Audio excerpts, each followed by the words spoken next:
what looks like a maze in the crypto world actually has some very essential characteristics which we can use to think about cryptocurrencies.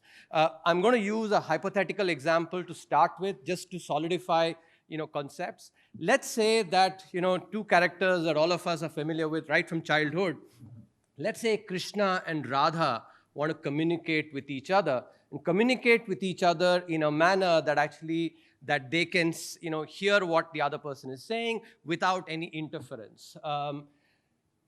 So let's say Krishna's public key. So I'm going to use these two terms, public key and private key.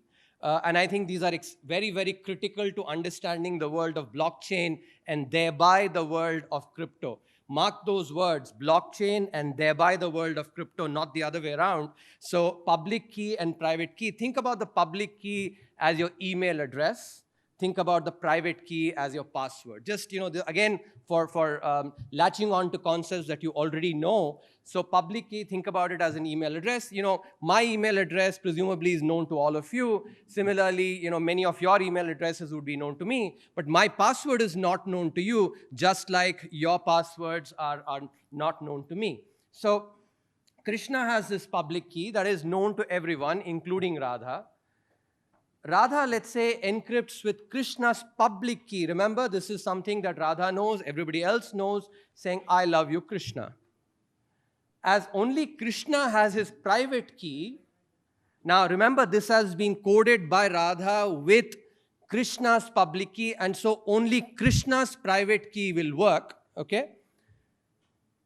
Because only Krishna knows his private key, only he can open this message and only he can read this message. I think that is the first aspect that you have to understand. The public key with which Radha codes the message, I love you, Krishna, that can be opened only by Krishna using his private key, which only he knows, nobody else.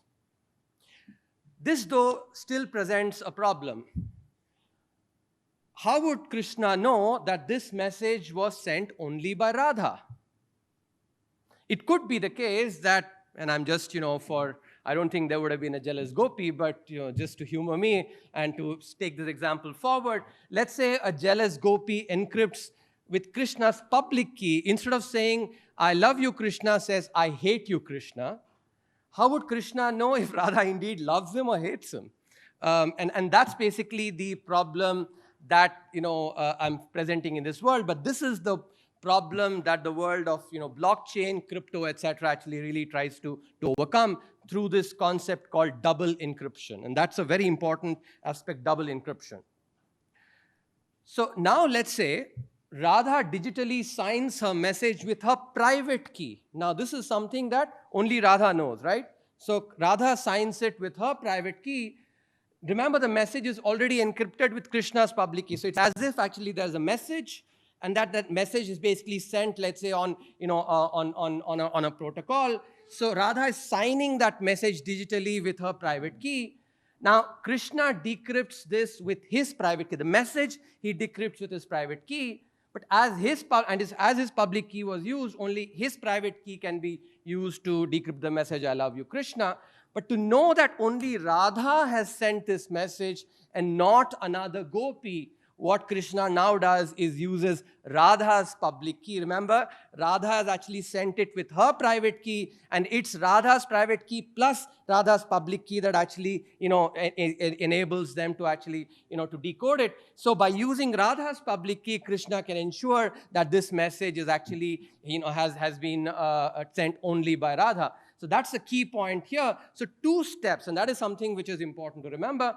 Krishna opens the document with Radha's public key and reads the message with his private key. Again, just to emphasize, because this is so fundamental, and all of crypto and blockchain, etc., cannot be understood unless this conceptual aspect is understood well. So let me emphasize again, Radha digitally signs using her private key. Private, actually I put it in red. Krishna opens that message with Radha's public key. It's basically Radha's private plus Radha's public key that is, that is used to encode, to decode the message. Then Radha encrypts using Krishna's public key, sends that document, and Krishna decrypts it using Radha's private key. So this is basically just the conceptual ground. If you like the video, do like, comment, share and subscribe.